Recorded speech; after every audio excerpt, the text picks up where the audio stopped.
one of the new breed of country music stars, and that means there's no familiar formula to Trisha Yearwood's success. Both of her albums have gone platinum, and her first real job was the opening act for Garth Brooks. Nashville may be the center of her professional circle, but her interest and influence extend to Los Angeles and New York. She's from Monticello, Georgia, about 60 miles east of here. We caught up with her in Bismarck, North Dakota. Trisha is traditional in one respect. She possesses a powerful voice, sweet in its intensity. Love is precious and love is sweet. Recently, you've heard that voice pitch, Perfume. Trisha co-wrote the Revlon jingle. I wanted it to be more like a song than a TV commercial so that it would be representative of the kind of music that I do. And I looked at it as the opportunity for more people that might not listen to country music to say, they may not even know who Trisha Yearwood is, but they might be curious after they see this commercial. That kind of savvy thinking typifies the 28-year-old singer's blossoming career. And so far, country fans satisfied their curiosity in a big way as they responded to her big voice.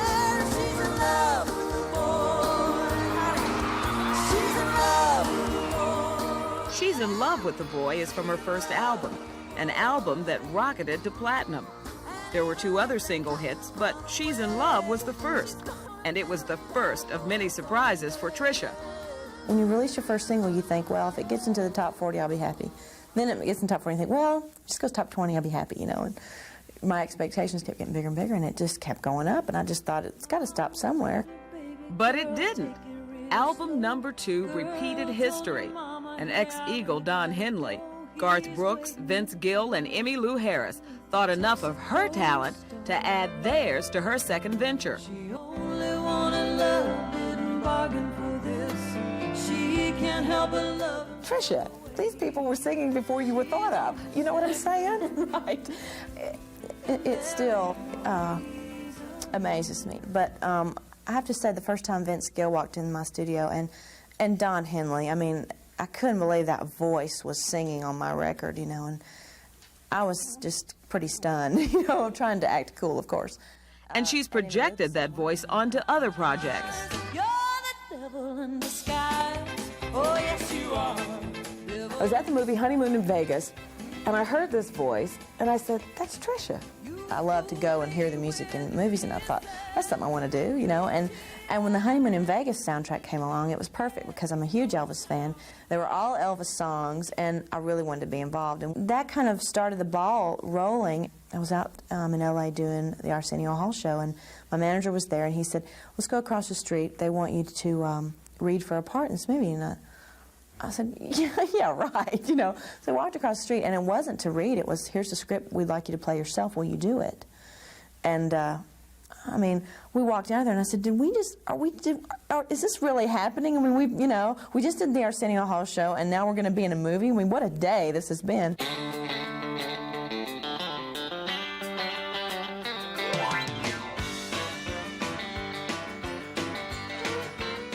So how did this church-going, family-loving, very normal girl next door get from Monticello, Georgia to the big time?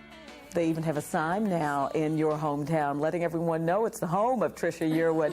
When you saw that sign, what was your reaction? Well, it's, you know, there's about 2,000 people in my hometown, so I already know everybody there.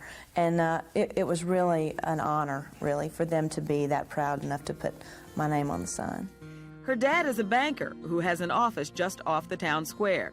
Her mom is the president of Trisha's fan club. She keeps up with the mail from the Yearwood home just outside of town. There's an older sister living in Tennessee. Where did you get that voice? I believe it has to be God-given talent because I don't know, you know, I think that, I mean, I don't want to downplay my parents' talents, but we weren't the singing Yearwoods or anything. Incoming country singer. We're hoping she's going to do something. But before she sang, she worked as a receptionist. At the same time, she worked on a business music degree in Nashville. She started cutting record demos at $20 a pop and gradually started singing full-time. At that point, fate stepped in. I'd been singing for a guy, doing sessions for him for a long time, And he had kept telling me about this guy named Garth, and that he was going to be the next big thing. And basically it introduced us, and we did immediately hit it off. And he said the day that we met, he said, I don't know what's going to happen. I'm about to release a single, but I'm hopefully, you know, if I have some success, then I can help you out.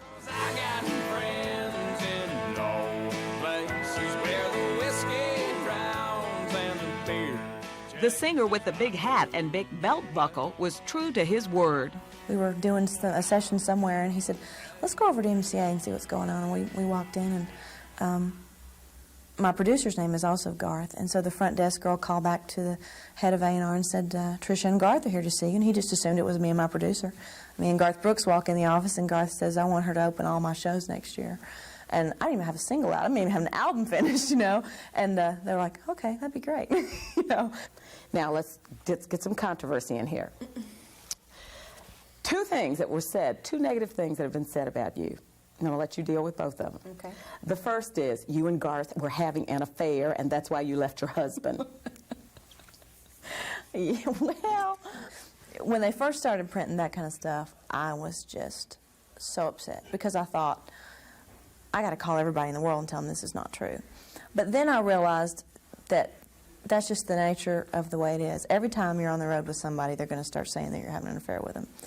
And Garth and I were friends, so it made it even worse. Except that, you know, I mean, Garth's a whole lot more like a big brother to me than a sex symbol. I'm sorry, but just because I've known him so long, it's just the way I think about him.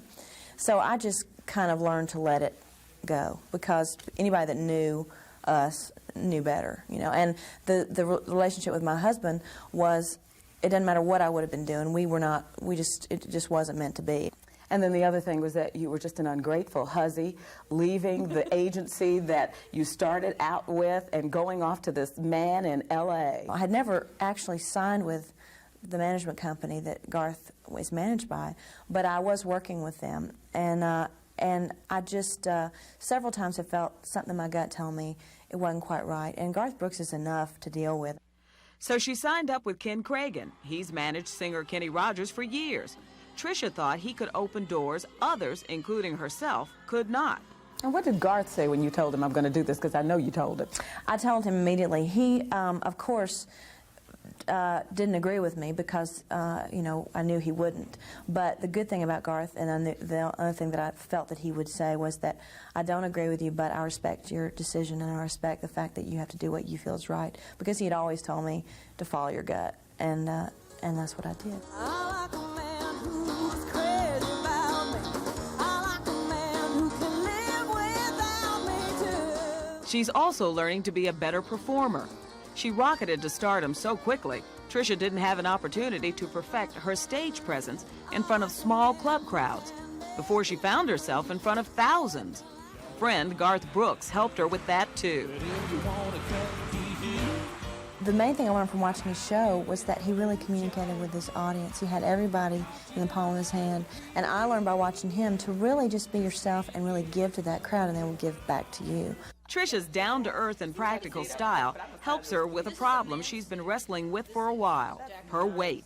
She works out with Jara Herter, who travels with her on the road. That's why Trisha was surprised when a cosmetic company came calling. I never thought growing up, that was never, oh, I think I'll be a Revlon girl. I mean, you know, maybe an Ivory girl, but not a Revlon girl. And it just didn't seem like me. And I think it's a great statement for Revlon to say, you know, that somebody who is not perfect can represent one of their products. The product she represents mostly is that voice. And the song she says represents the young artist the best is Whisper of Your Heart. You gotta listen to the whisper of your heart. It's a real simple song about following your heart and, you know, listening to that voice inside you that tells you what's the right thing to do. And that's definitely something that I do on a daily basis. Edit.